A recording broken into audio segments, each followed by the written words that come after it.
तो गुरु लोग, क्या हालचाल सभी के। मार्वल ने फाइनली वो कर दिखाया जिसका हम सबको इंतजार था। एवेंजर्स डूम्सडे का पहला टीजर थिएटर्स में अवतार 3 के साथ भी आया और मार्वल ने ऑफिशियली अपलोड भी कर दिया। और भाई क्रिस इवांस वापस आ गए हैं स्टीव रॉजर्स के रूप में।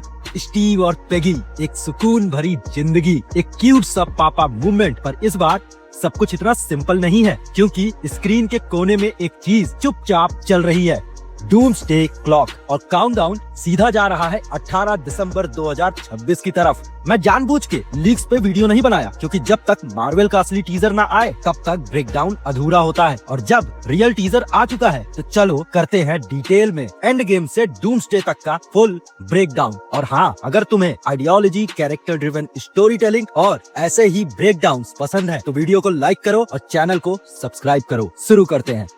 टीजर की शुरुआत होती है एक शांत से खेत में लगी हुई विंडमिल से। स्टीव रॉजर्स अपनी मोटरसाइकिल चलाते हुए दिखते हैं। वो एक घर के बाहर बाइक पार्क करते हैं। ये वही घर है पेगी का, जिसे हमने एवेंजर्स एंड गेम के बिल्कुल लास्ट में देखा था, जब स्टीव इन्फिनिटी स्टोन्स वापस रखने के बाद टाइम में पीछे रुक जाते हैं और पेगी के साथ अपना वादा पूरा करते हैं, वन लास्ट डांस। यहीं से सबसे बड़ा सवाल पैदा होता है। एंड गेम के हिसाब से स्टीव का बुढ़ापे में वापस आना एक टाइमलाइन होल है। रूसो ब्रदर्स का कहना है स्टीव जब पास्ट में रुका तो उसने एक ब्रांच टाइमलाइन क्रिएट की। ये वही मल्टीवर्स लॉजिक है जो एंशिएंट वन ने हल्क को समझाया था। मतलब स्टीव और पेगी ने अल्टरनेट टाइमलाइन में अपनी पूरी जिंदगी जी। लेकिन प्रॉब्लम ये है कि राइटर्स मार्कस और मैकफिली कहते हैं स्टीव पास्ट में गया और इसी टाइमलाइन में रहा। और अगर ये ट्रू है तो विंटर सोल्जर में पेगी के बेड साइड फोटोज में जो बच्चे दिखते हैं वो स्टीव के ही बच्चे हुए। और फिर पेगी की ग्रेट नीस सैरन कार्टर यंग स्टीव के साथ रोमांस करती है। मतलब स्टीव अपनी ही फ्यूचर फैमिली के साथ फ्लर्ट कर रहा है।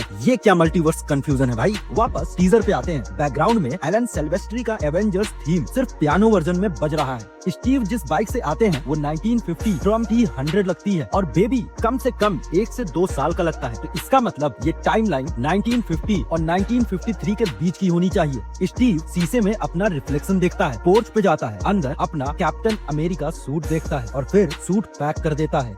ये वही सूट है जो स्टीव ने एंड गेम के एंड में टाइम ट्रैवल के वक्त पहना था। पर अब सिचुएशन बदल चुकी है। स्टीव रॉजर्स अब सिर्फ कैप्टन अमेरिका नहीं, एक पापा है। उसकी गोदी में बेबी सो रहा है। स्टीव बस उसे देखे जा रहा है, वो जिंदगी जो उसने हमेशा चाही थी। और एक छोटा डिटेल देखो, कपड़े शोल्डर पे रखे हुए हैं, क्योंकि कभी भी बेबी स्पिट अप कर सकता है।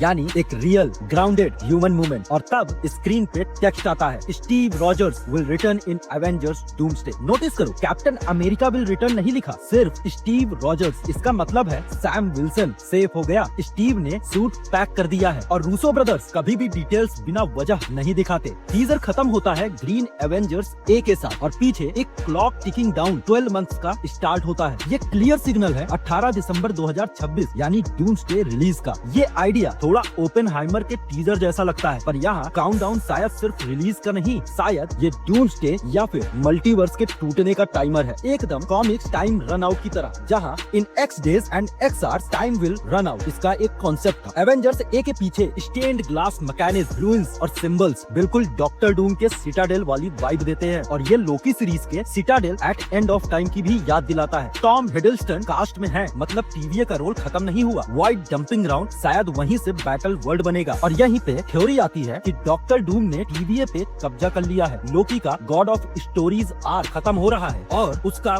बनाया हुआ ट्री शायद एक फूल एरन निकले। और Doom, you fail to hold the multiverse together, incursions spread across reality like rot, step aside, control now belongs to me।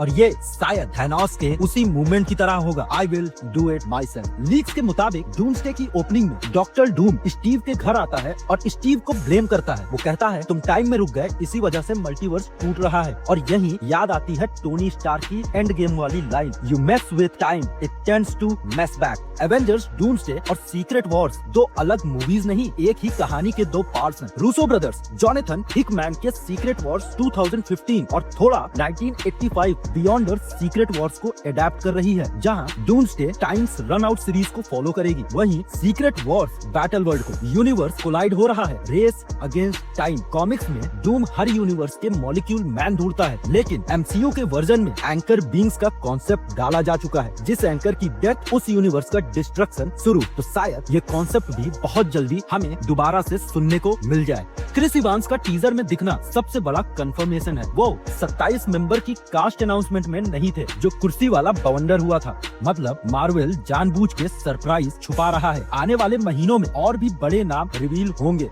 तो हाँ गुरु लोग, ये था एवेंजर्स डूम्सडे टीजर 1 का फुल ब्रेकडाउन। रूसो ब्रदर्स एक बार फिर साई-फाई, इमोशंस, कैरेक्टर्स, ड्रामा और perfect multiverse बना रहे हैं। फन पार्ट ये है कि अगले हफ्ते थॉर का टीजर भी आ रहा है। जब ऑफिशियल वीडियो आएगा मैं वापस आऊंगा फुल ब्रेकडाउन के साथ। तब तक वीडियो को लाइक करो, चैनल को सब्सक्राइब करो और कमेंट में अपनी डूम थ्योरी लिख के भेजो, मैं पिन डाउन करूंगा। मैं मिलता हूँ नेक्स्ट वीडियो में। Keep watching, keep decoding. गुरु लोग बाय बाय, टेक केयर।